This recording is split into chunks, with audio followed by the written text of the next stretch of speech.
There are 3 steps to restoring teak and other fine woods. The first step is to use Premium Teak Cleaner to remove dirt, stains, and old oil.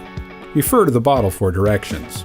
Step 2 is applying Premium Teak Brightener to highlight and enhance the wood's grain. Again, refer to the bottle for directions. Premium Teak Brightener can be applied immediately after using Premium Teak Cleaner.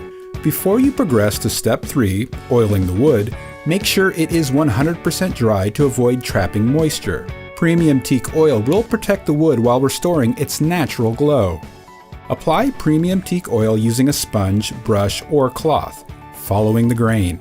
If a second coat is desired, apply it only after the first coat has completely dried. If weeks or months later you noticed any scuffed or worn areas, you can touch them up by using a sponge to apply a thin coat of Premium Teak Oil.